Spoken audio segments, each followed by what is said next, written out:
Hi everyone! One of my interests for as long as I can remember is why people think the way they do, why they do what they do, why they have different beliefs. As you might guess, even though I have a YouTube channel now as an atheist and I'm opening up communication and trying to engage people in these discussions, you might guess that I still was the same way back when I was religious. And yeah, you'd be right. I was always trying to get people to engage with me on just different beliefs and different thoughts. And so eventually I decided to, work on a master's degree in psychology. It's been great because I've been able to sit down and read a lot of this research that normally would be hidden behind a paywall. So I'm able to access a lot of this.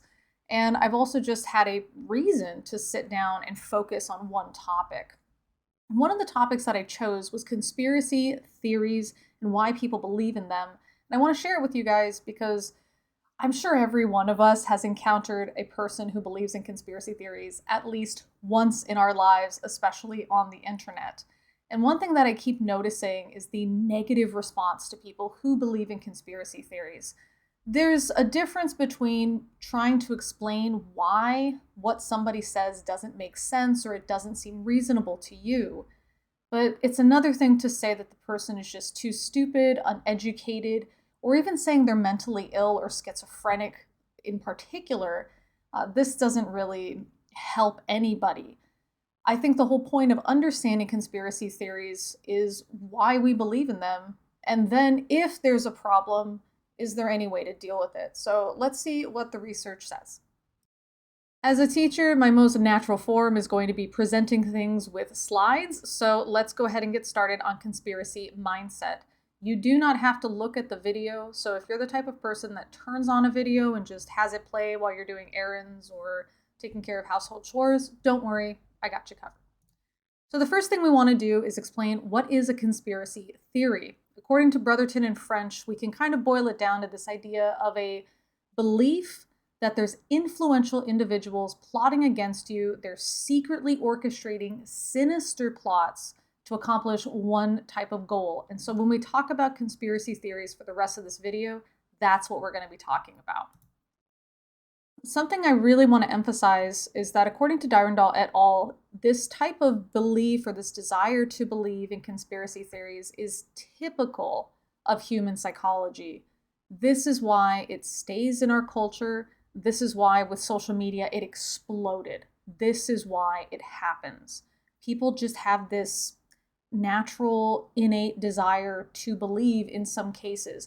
It doesn't mean that every single person is like this, but just like somebody might say, oh, I'm an introvert, oh, I'm an extrovert.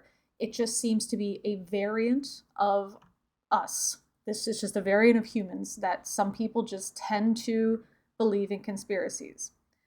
On this image, which I found posted on a Scientific American article by Melinda Wenner Moyer titled, People Drawn to Conspiracy Theories Share a Cluster of Psychological Features, you can probably guess, or maybe you've heard of all of these, you can probably count at least two of them that you know about, such as 9/11 was an inside job, fluoride in the water for various reasons. It depends on who you ask. Same thing with vaccines and immunizations. They're bad because, and then it depends on who you ask. That Freemasons control everything. That Area 51 is doing secret tests on aliens. That aliens visit us and they're sharing technology. That we never went to the moon landing was faked. Global warming is a secret conspiracy to cause people to do X, Y, and Z. Again, it depends on who you're asking. There's a reason that you've probably heard of most of these. Maybe some of you even believed in some of them at one point.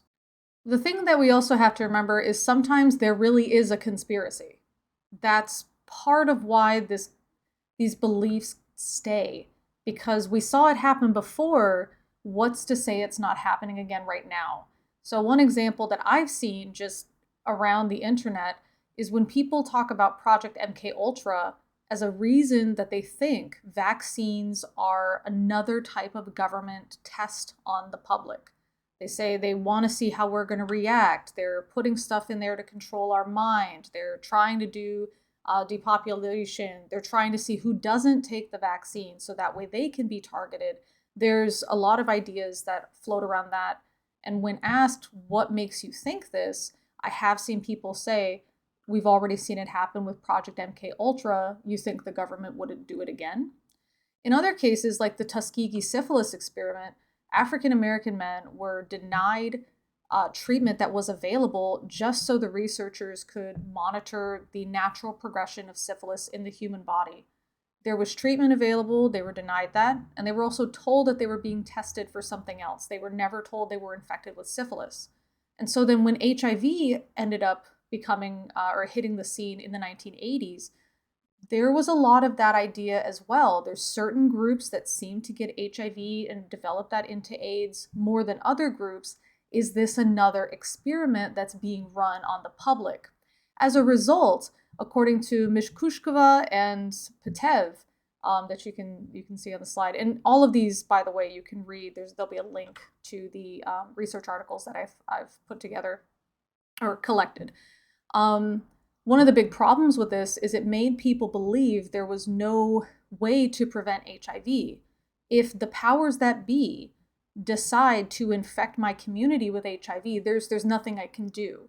So they didn't want to follow certain things like getting HIV testing or using condoms because they really believed, you know what, if they're going to experiment on us, they're going to experiment on us. There's just nothing we can do about it. So there's no reason to change my typical behavior.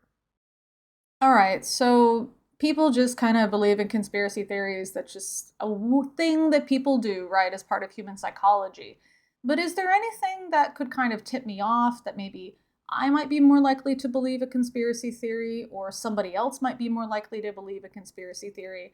And Dyrendal et al. Found, yes, there are some things that are more associated with beliefs in conspiracy theories. So there is right-wing authoritarianism, paranormal beliefs, and conspiracy mindset. We're going to talk about all three, but it is important to note that they can occur by themselves or they can occur either as a set of two or all three at the same time. It's also important to note that out of the three, conspiracy mindset is the one that is most associated with belief in conspiracy theories. So that is to say, if you have two people, one of them has paranormal beliefs and the other one has conspiracy mindset, and you're asked to place a bet on which one probably holds a conspiracy theory belief, place your bet on the person with conspiracy mindset. So RWA, right-wing authoritarianism, can be summarized in these three terms: submission, aggression, and adherence. Submission is submission to an authority. Now, when I think authority and society, I think of the government, I think of police, and then I think, well, people with RWA don't tend to just follow whatever the government says. What we're talking about as an authority are people that the RWA person believes to be an authority. This could be somebody like a religious leader or a rogue politician. So even though other religious leaders in the same sect or other politicians in the same political party may disagree with this RWA's authority, it doesn't matter. They follow what this person says. It's not what the group says. It's not a consensus. It's the authority, what they say. So in this case, what we're submitting, I would say, is almost like our critical thinking.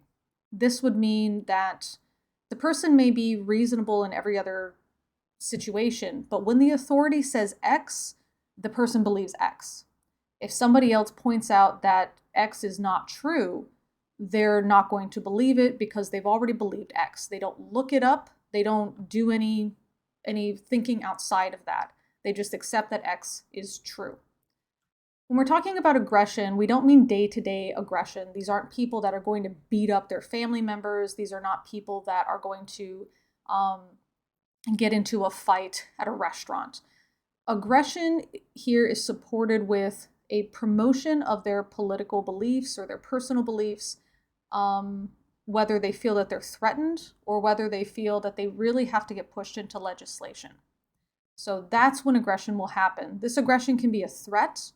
This aggression can be vandalism. This aggression can be bodily harm. But it's aggressive. It's aggressive behavior. Finally, adherence. So there's a list of rules, especially from the authority or that the authority says are rules we should follow.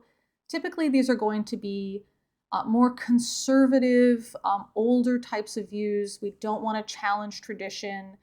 They might be religious in nature or not, but that's what we're adhering to. So these are things that must be followed. I would also maybe even, I would even get rid of this one and just say submission to authority and to tradition in a way. So you can kind of think of it this way. A perfect example of all three of these would be in the United States, the January 6th insurrection. So they were submitting to the authority of Trump. He had indicated in ways that the people should go do this act, so they did.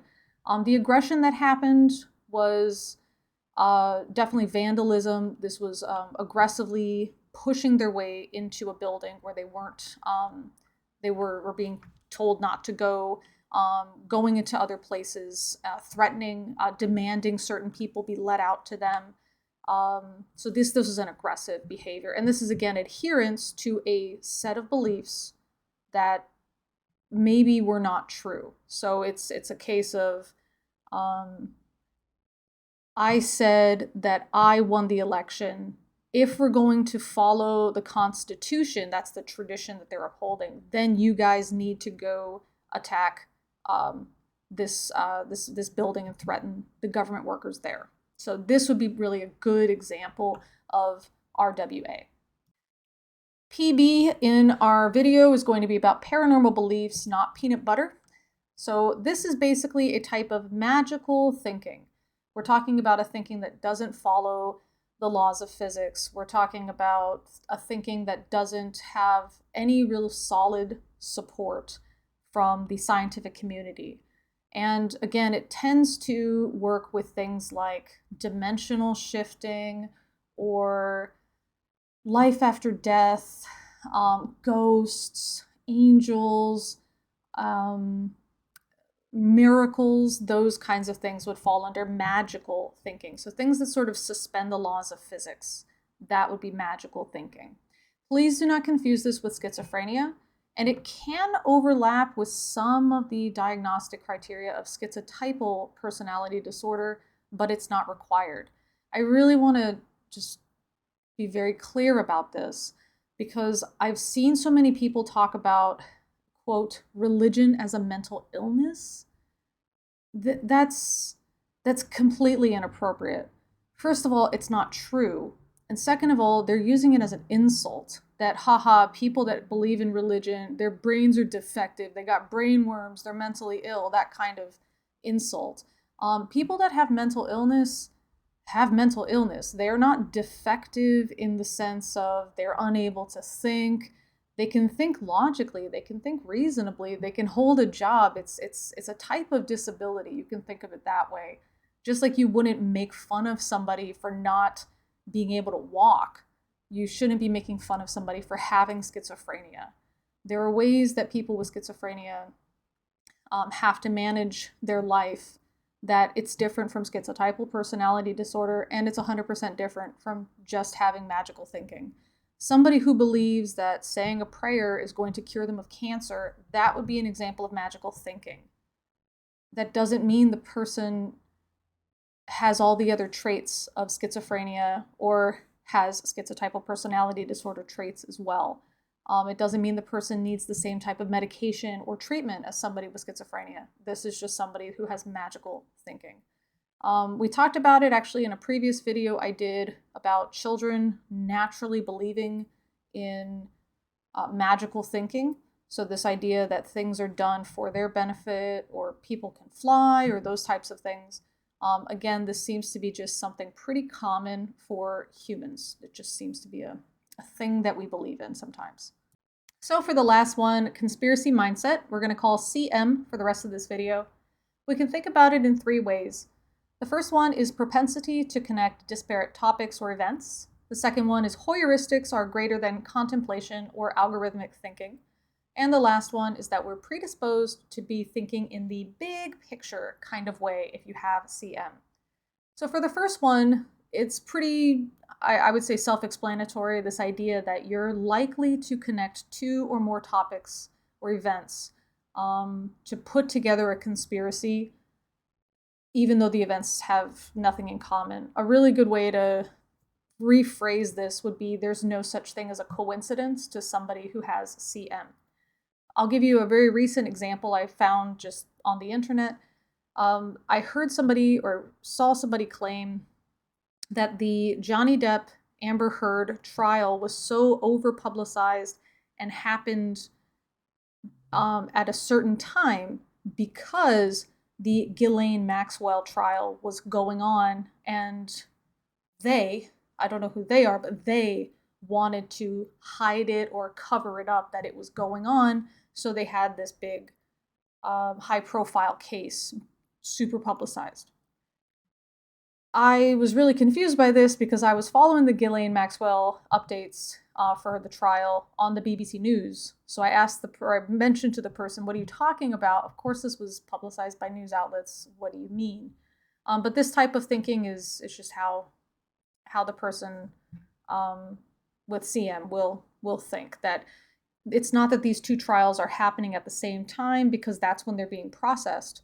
It's that we're doing one trial to overshadow the other trial because the second trial is more important and we don't want the people to know because and some reason. The person didn't explain who had orchestrated this or to what end, but that was what they had said. The second one, Hoyeristics. We all think in Hoyeristics. This is basically the idea that if it worked before, it'll work again. A really simple explanation is right now I'm playing God of War Ragnarok, and when you have your boy Atreus with you, or you have Freya, they've got a type of arrow that can break through something called Sound Stone, which is looks like a stone and it's got sort of a green smoke kind of around it. Your character Kratos cannot break through it by himself. So if you see this green stuff, your instinct is to shoot at it. That's just what you do. But let's say you're in a new area and you don't really know how to move from the first room to the second room. You're kind of looking around, you're not really sure. Your second character might say something like, don't you have a way to break through Soundstone? Or, oh, look, there's a green thing. Or, oh, look, there's some of that Soundstone again. So you're told, use that arrow, right? So as you break through that room and you enter a similar room that's also similarly locked to prevent you from going to room 3, you're looking for Soundstone. That's what you're looking for. It doesn't matter that it could be anything else. It doesn't matter that Kratos himself might need to use like his axe to break a panel or something. You're still looking for Soundstone because that's what you just used in the previous room. That's Hoyeristics. If you use algorithmic thinking, you're going to go through every single part of every single room with every single weapon. That's algorithmic thinking, and that's something we just don't tend to do typically.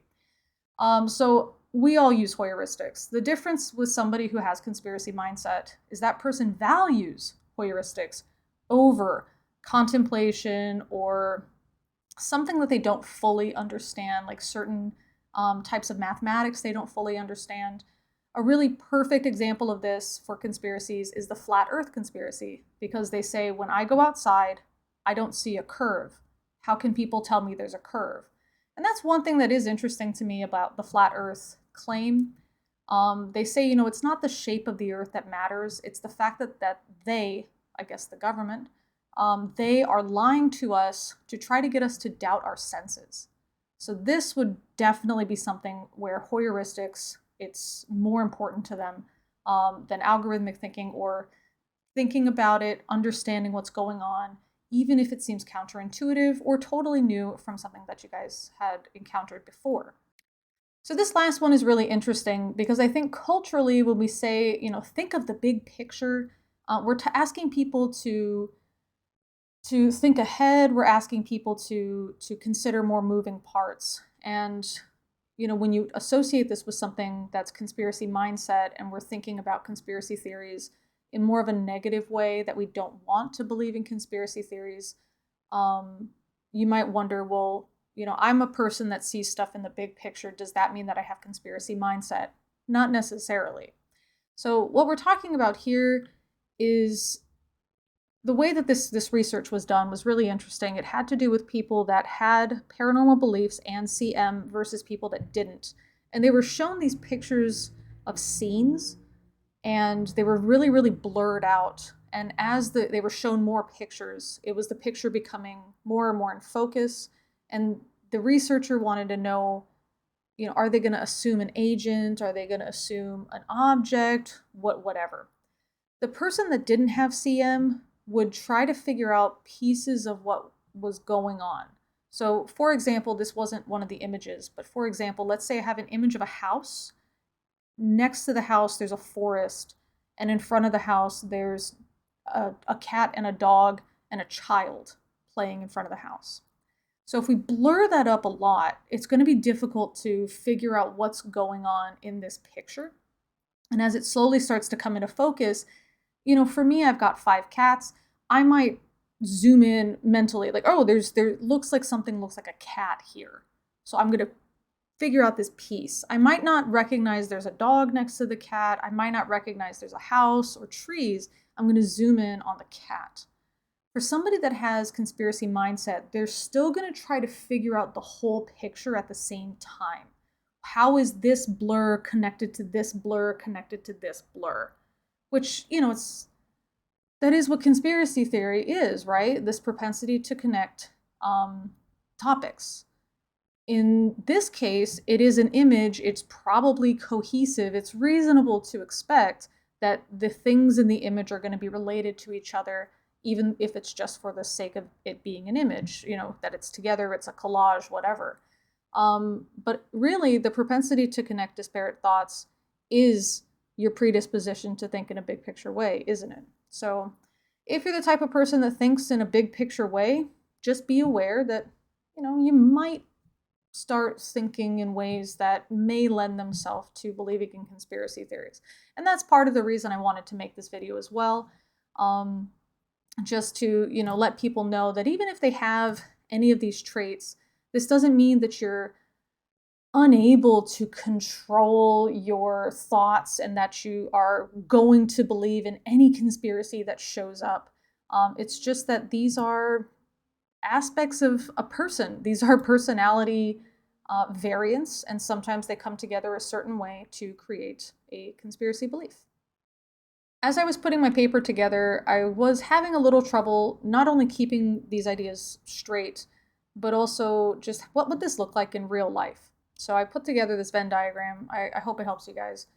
So for conspiracy mindset, we have a predisposition to believe that everything's connected. We have a propensity to believe in my experience versus anything else, so heuristics.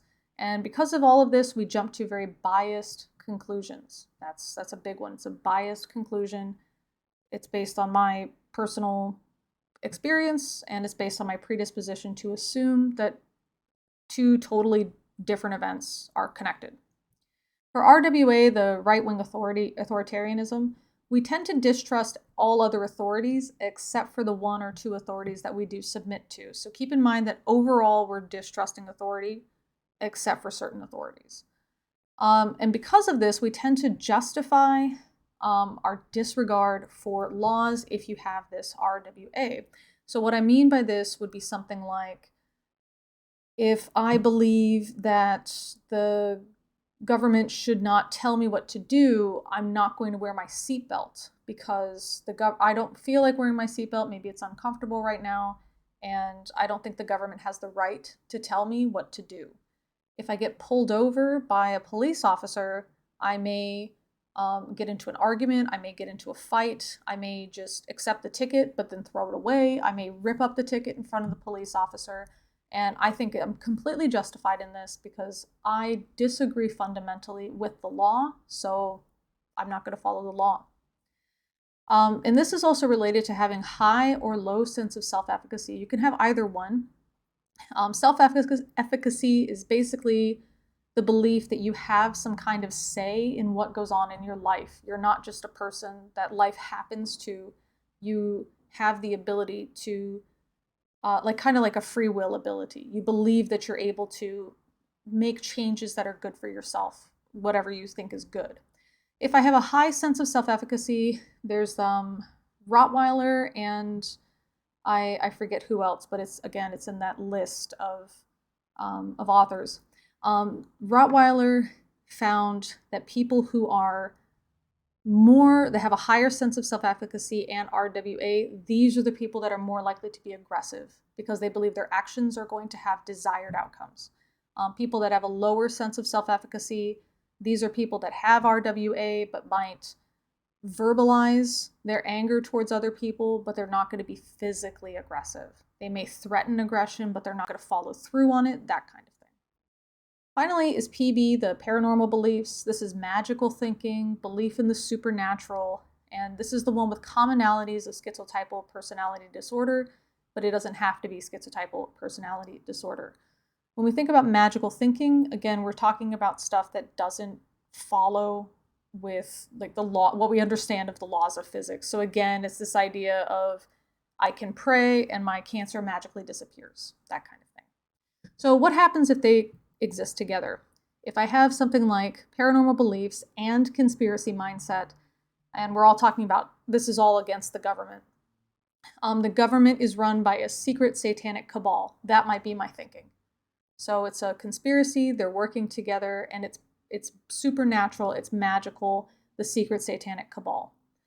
If I have CM and RWA, I'll think that the government is lying to us. So they're trying to keep something from us for whatever reason, or they're distorting the truth to get some kind of benefit from us. Maybe they're lying about where our taxes are going so they can steal more money from us, for example. If I have RWA and PB, I might say something like, the government can't tell me what to do, only God can.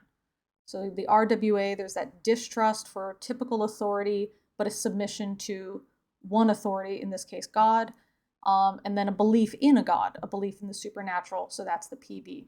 So what if we have all of these together? These are where things like the flat earth belief come from. So it's a conspiracy idea, it's an RWA idea where they tend to deny physicists and cosmologists and astronomers, but they'll follow other people that are flat earthers. They'll follow other flat earth content creators. Those are their authorities in that case. And it's a type of paranormal belief because it's magical thinking. There's a lot of overlap between flat earth and religiosity. So that's where one of them can come in. For anti-vax, that's another one, especially for mind control or NWO reasons. This is one where we see all three coming together. And finally, another one like belief that the government is hiding evidence of aliens or evidence of extrasensory perception like psychics or telekinesis or something like that, that the government has done tests and has evidence and has all this information and they're hiding it from the public.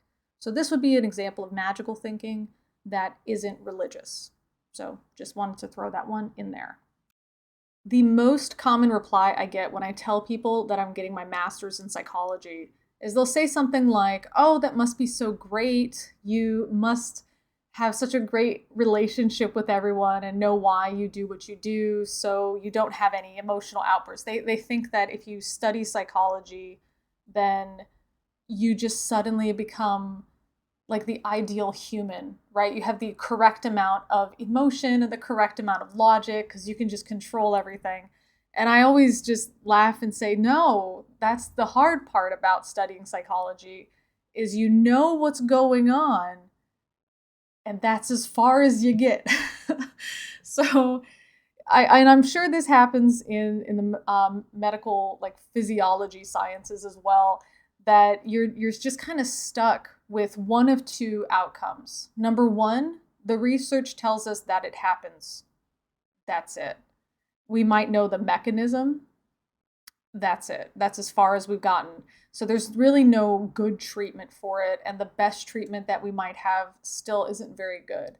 A perfect example is the fact that I've had to put off this video for so long because I have chronic migraines, and just all week I wanted to do this video, and all week I just felt like crap.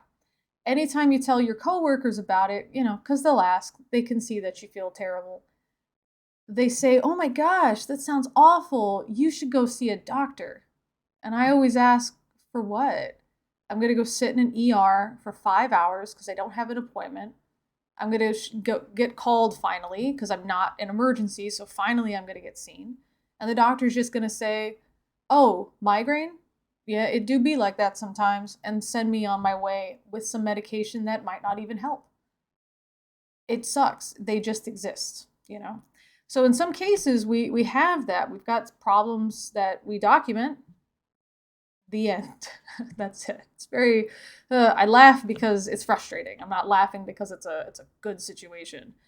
The second type is we have successful treatment for it. We have successful interventions, and there's no real good way to implement them. That's the problem. How do you force people to do something that they may not even realize is a problem to begin with, right? And again, I think this is a problem that doctors have. A buddy of mine was a doc at the VA, and he said that was so frustrating for him to try to deal with these patients that would come in that were either diabetic or pre-diabetic, and he was trying to figure out, is it better to tell them exactly what to do, knowing they're not going to follow it? Or is it better to tell them part of the information to get them to do something, which isn't enough, but at least it's a step in the right direction? And he was having this kind of moral quandary on whether it was morally right to tell them all the information that they would never do, or to not tell them all the information to help them, but they were at least more likely to do it. And this was very difficult. And of course, nobody wants diabetes. Nobody wants to suffer with it. Nobody wants to lose a foot, lose their vision. And yet, when given exactly the treatment that's going to help you, a lot of people just don't follow it. They figure, I'll just take the medication. So it's very frustrating. All that to say, what can we do if somebody has conspiracy mindset and they have this belief in conspiracy theories? How could we possibly approach that? Maybe you're like me and you've spoken to a person who believes in a conspiracy theory and they were telling you all the reasons that they believe this conspiracy theory. And you were able to explain why some of those reasons maybe weren't true. You say, hey, I got a really big one for you. Oh, my biggest proof against flat earth or something. And they had no answer for you, but they didn't stop believing in the conspiracy theory. An example of this would be when someone was sending me messages on Instagram about flat earth. And I asked them about how the flat earth model accounts for time zones. And I think about time zones a lot because ever since moving to South Korea, pretty much most of my community is still in the United States. And even when we have live streams, sometimes it's 12 in the afternoon for me, but it might be 3 a.m. for some of you. So how does this work on a flat earth? And they talked to me about this thing called the spotlight sun, where the sun lights up certain parts of the earth at one time. And I said, okay, but if that was true, then at night I should be able to get a telescope and find the sun. And I can't because, we're facing away from the sun, so I can't find the sun. But if the flat earth thing was true.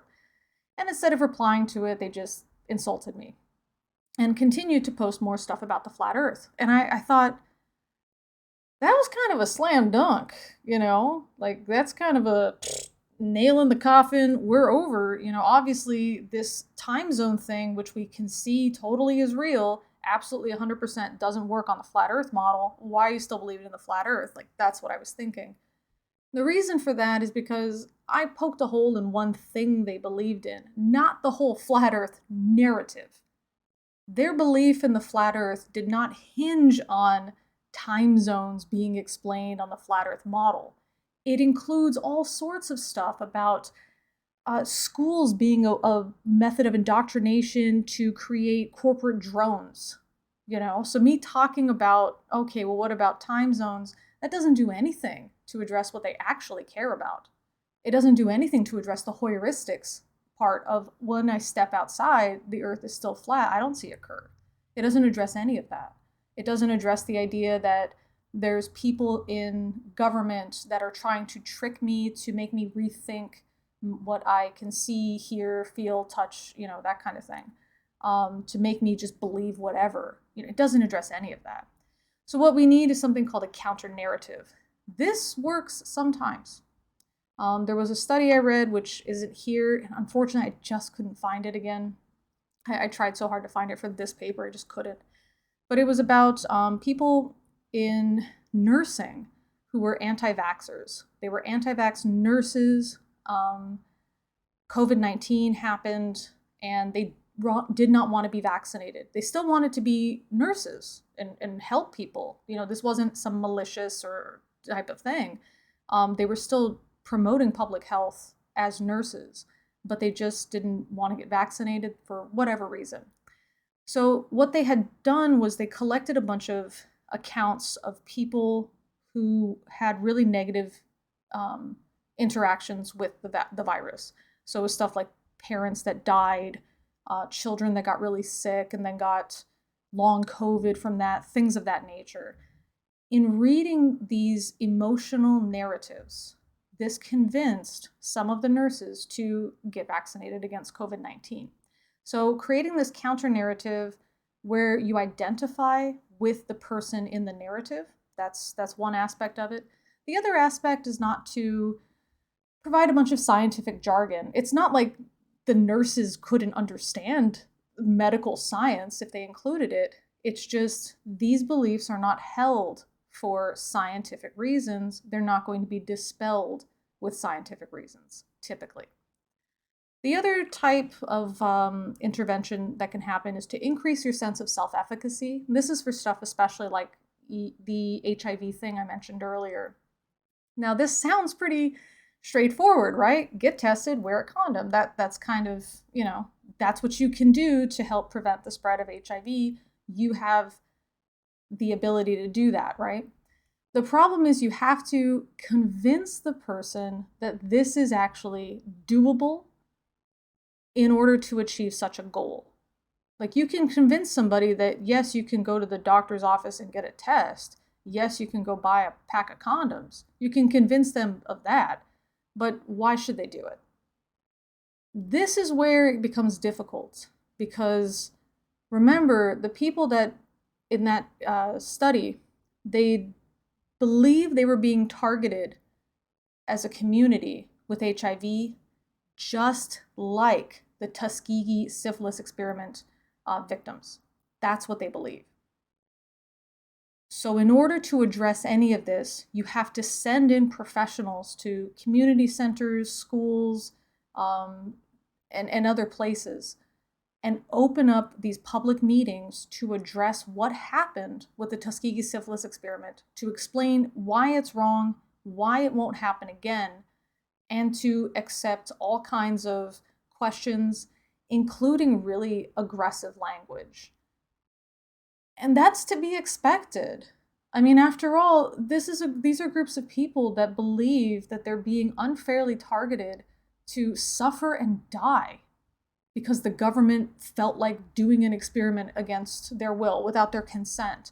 Of course they're mad. But that's part of the problem. Who wants to go in and deal with that? And if the people that are controlling these, I'm not sure how to phrase it, like these medical intervention suggestions, right? If they think, oh yeah, just provide the information, that's good enough. Let's make an infographic, we'll print it in like 2 or 3 different languages, and then we'll just post it in community centers. That's enough to increase safe sex practices. That's part of the problem. So the people that should be doing these interventions may not actually know how to do them correctly in terms of what the research says for social psychology. And then, are they going to do it? Is it a logistics issue? Is it time? Is it money? Is it just nobody wants to take care of this? You know, what's stopping people? So these might seem a little simple and straightforward on their own, but actually it's a really deep problem, and it's very difficult to try to address. That being said, the paper I wrote required us to create an intervention. We didn't have to do it, but it was just to propose an intervention based on the research. So this is what I came up with. It's a meme.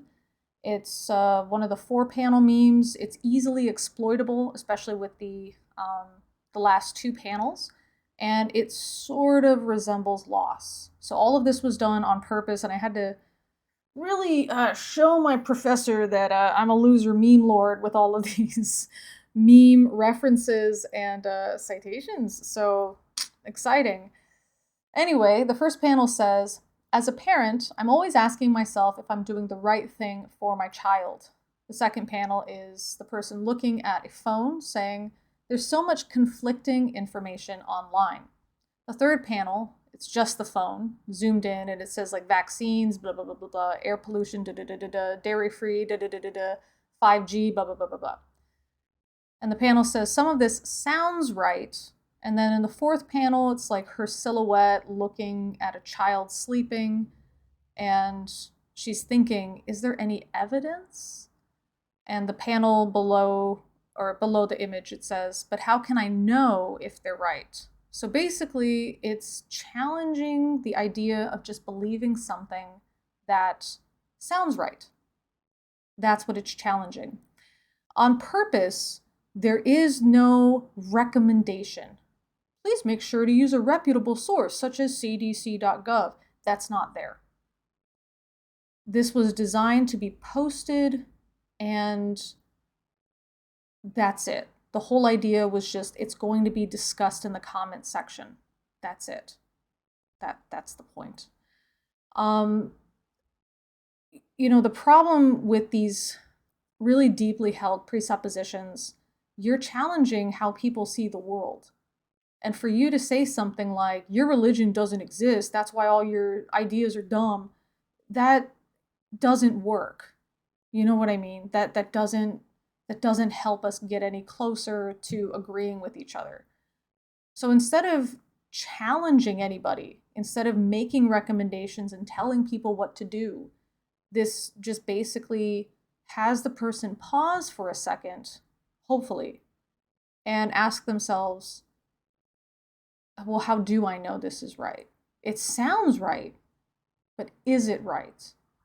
And this kind of, the fourth panel with that dark silhouette and the child is done in like grayscale and stuff, it's supposed to be kind of serious looking, like almost giving you this feeling that it's a looming danger. It could be life and death, even though that's your mom in the doorway.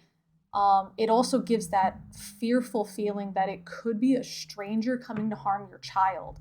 And so I wanted people to have that feeling of, I could be the person, the loving parent looking on my child, or I could be the one causing them harm if I don't consider the evidence. That I have this responsibility. I need to find a way to make sure this is true, even if I already think it sounds true or I think it doesn't sound true. I have to make sure I'm right, because this is a serious situation. However, again, it was designed to be exploitable, and it was designed somewhat similar to loss so that people could exploit it. Because the only way that, for example, if somebody makes fun of loss, the only way that it makes sense is if you already know loss. So when you look at somebody making a meme based on an existing meme, you have to be reminded of the existing meme.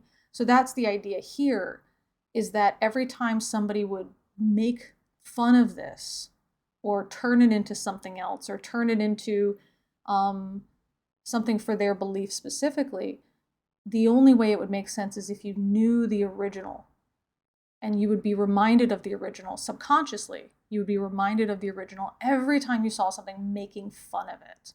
And so that's why we get this kind of idea here, this kind of flow chart. For PSMG, this means prominent social media groups. This is somebody with a lot of followers. This is the CDC. This is Joe Rogan.